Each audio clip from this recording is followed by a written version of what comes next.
नमस्कार, मी अनिकेत. आपण पाहताय ठळक वार्ता. एकीकडे देश स्वातंत्र्याची 76 वर्ष पूर्ण करतो. एकीकडे अन्न, वस्त्र, निवारा या मूलभूत गरजा असताना एकीकडे जर आपण पाहिलं तर सफाई कामगारांना आपल्या हक्काच्या घरासाठी गेल्या अनेक वर्षांपासून वणवण असा संघर्ष करावा लागतो.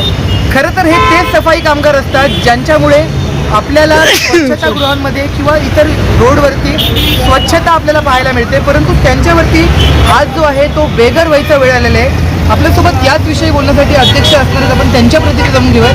नेमकं आमरण उपोषण का करण्यात येत आहे, नेमक्या काय मागण्या आहेत आणि प्रशासनाकडे कशा प्रकारे ते आवाहन करतील. सर, फर्स्ट ऑफ ऑल स्वागत आहे आपलं. काय सांगाल, आज सफाई कामगारांमार्फत इकडे आमरण उपोषण केलं जाते, कशा प्रकारे अधिक माहिती द्याल. सर, आम्ही नगरपालिकेत सफाई कामगार, सेवानिवृत्त कर्मचारी, कार्यरत कर्मचारी व इतर कामगार गेल्या 42 वर्षापासून महाराष्ट्र हाऊसिंग बोर्ड इकडे राहत आहे. नगरपालिकेने ते राहायला निवासस्थान दिले. त्या टायमाला भाडा याचा कमी होता. आता जसं बेसिक वाढत गेले आणि आता ह्या परिस्थितीमध्ये 27% भाडा घेत आहेत. आणि शासनाने परिपत्रक काढलेल्या 25 वर्ष सेवा झालेले सफाई कामगार राहते घर मालकी हक्काचा, हे लोकांनी ते पाठपुरावा केला नाही. कर्मचारी सेवानिवृत्त झाला तर त्याची ग्रॅज्युटी देत नाही, त्यांना काय मेंटेनन्स नाही रूमचा, ते रूमची परिस्थिती या बॅनरवर आहे.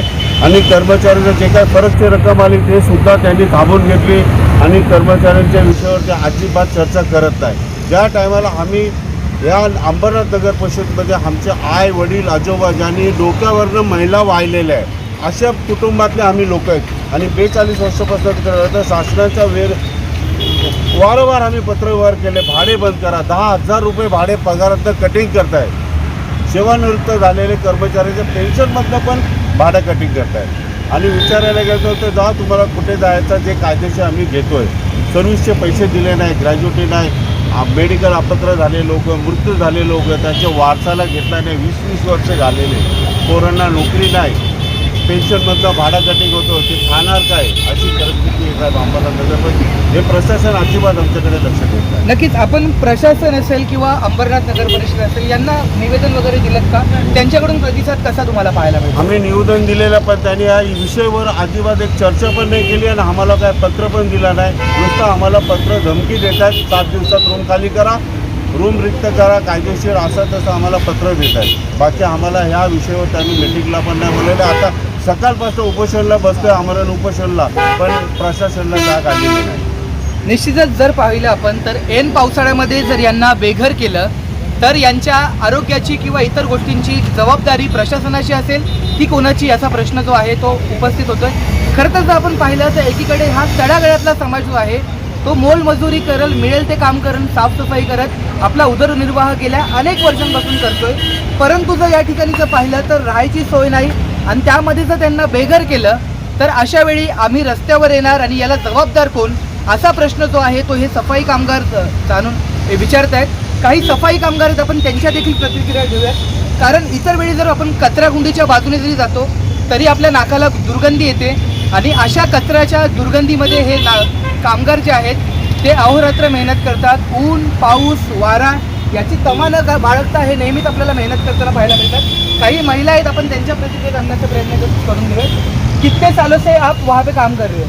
30 साल हो गया मुझे भी काम करते हैं. पहले मेरे सास ससुर थे, उनके गुजरने के बाद में फिर हमको वारिस में लिया है, पर तभी उन लोगों के भी इसमें ऐसा ही था, तो आज तक अभी भी वैसा ही है घर. तो अब हमारे इसमें से भी 8,500 कट रहा है. पहले सब ये भाड़ा कटते, जब तक हमारा मांगे पूरी नहीं होगी जब तक हम हटेंगे नहीं. कितनी सारी तकलीफें आती है, जैसे कि हम यहाँ पे बैनर पे देख पा रहे हैं. बारिश में हमारे घर में पानी गिरता है और हमारे तुम जब जाके देखोगे ना तो एकदम पूरा इंसान रहने जैसी बस्ती नहीं है वो. गवर्नमेंट के पास क्या अपील करोगे, किस तरीके से न्याय मिलना चाहिए, क्या अपील करोगे. बस हमारी ये मांगे है जो पूरी करे, बस हम वही चाहते हैं और कुछ नहीं चाहते. तुम्ही देखील या ठिकाणी आहात, कशा प्रकारे समस्या असतात कामगारांना, काय अधिक माहिती द्याल. कामगारांना समस्या आहे की आमचं घर जो राहता घर आम्हाला पाहिजे आणि जे आमचे पगारातून भाडं कापतात ते बंद करावं, बस एवढीच विनंती आहे. निश्चितच जर आपण पाहिलं तर गेल्या अनेक वर्षांपासून हे या ठिकाणी राहत आहेत आणि साफसफाई करत जे आपला उदरनिर्वाह जो आहे तो करतात. वेळेप्रसंगी महिला वगैरे देखील, वेष्टा देखील हे साफ करत असतात. यासाठी की आपण सुरक्षित राहू, परंतु आज यांच्या कुटुंबावरती बेघर व्हायची वेळ आली आणि याला जबाबदार जे आहे ते पूर्णतः प्रशासन आहे. प्रशासनाकडे गेल्या अनेक वर्षांपासून ते आवाज उठवत आहेत, परंतु प्रशासनातर्फे अजून कुठलीही या ठिकाणी दखल घेतली नाही आणि अखेर ह्या ज्या संघटना आहेत किंवा हे जे कामगार आहेत ते आमरण उपोषणाला या ठिकाणी बसलेत. आम्हाला आमच्या हक्काचं घर हवं आहे आणि ऐन पावसात जर आम्हाला बेघर केलं तर आम्ही करायचं काय? एकीकडे आपण डिजिटल भारतच्या गोष्टी करतो, एकीकडे आपण चंद्रावर जाण्याच्या गोष्टी करतो, परंतु जमिनीवरच्या तळागाळातल्या माणसांचे प्रश्न सोडवण्यासाठी प्रशासन मात्र अजूनही अनुत्तरित आहे. त्यांच्याकडे कदाचित उत्तर नाही आहे या लोकांसाठी इकडे येऊन त्यांच्या प्रश्न सोडवायसाठी. आणि आज म्हणून जर आपण पाहिलं तर या लोकांवरती ही वेळ आले.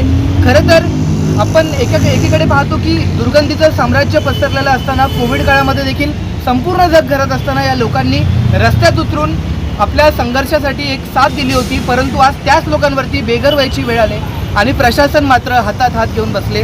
प्रशासनाला विनंती असेल की त्वरित या लोकांचे प्रश्न सोडवावेत, जेणेकरून अशा प्रकारच्या लोकांना भविष्यामध्ये आपल्या हक्कासाठी उपोषण करण्याची वेळ न यावी. तुर्तास इतकंच. व्हिडिओ जर्नलिस्ट स्वप्नील सोनवणेसह मी अनिकेत, ठळक वार्ता, अंबरनाथ.